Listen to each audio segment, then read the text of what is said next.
নমস্কাৰ আপোনালোক সকলোকে মোৰ ইউটিউব চেনেল ডিপি ইনফো ইনকেডৰ এই গুৰুত্বপূৰ্ণ ভিডিঅ'টোলৈ স্বাগতম জনাইছোঁ। ছাত্ৰসকল, এই ভিডিঅ'টোত অসমৰ শিক্ষা খণ্ডৰ ক্ষেত্ৰত অসমৰ মাননীয় মুখ্যমন্ত্ৰী মহোদয়ে গ্ৰহণ কৰা কেইটামান গুৰুত্বপূৰ্ণ সিদ্ধান্তৰ কথা অতি চমুকৈ জনাবলৈ চেষ্টা কৰিম। আশা কৰিছোঁ আপোনালোকে ভিডিঅ'টো শেষলৈকে চাই ইনফৰমেশ্যনখিনি ভালদৰে জানি ল'ব। লগতে ভিডিঅ'টো প্ৰতিগৰাকী শিক্ষক বন্ধু বান্ধৱীৰ লগত শ্বেয়াৰ কৰিব যাতে সকলোৱে এই বিষয়ে জ্ঞাত হ'ব পাৰে। তেনেহ'লে আহকচোন ভিডিঅ'টোৰ মূল কথাখিনিলৈ আগবাঢ়োঁ।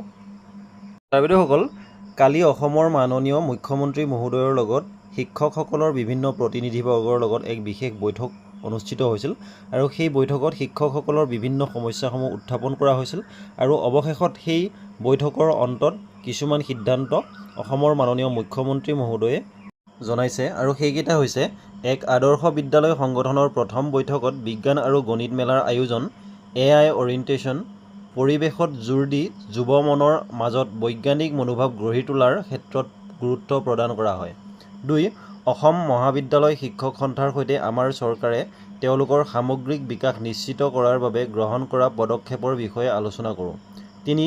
শিক্ষকসকলৰ দাবীক বিবেচনা কৰি ছুটী আৰু গ্ৰেড বেতনৰ সকলো বিষয়ৰ বাবে গ্ৰহণযোগ্য হোৱাকৈ চৰকাৰে এক ইতিবাচক স্থিতি ল'ব। 4. বিদ্যালয় প্ৰাদেশিকৰণ সম্পৰ্কীয় কেবিনেট উপসমিতিৰ সৈতে হোৱা বৈঠকত আমি প্ৰাদেশিকীকৰণৰ চৰ্তাৱলী আৰু ইয়াক ৰূপায়ণৰ বিভিন্ন পন্থা সম্পৰ্কে আলোচনা কৰোঁ। লগতে বিষয়াসকলক ইয়াৰ বাবে ডাটা ভেলিডেশ্যন ত্বৰান্বিত কৰিবলৈ নিৰ্দেশনা প্ৰদান কৰোঁ।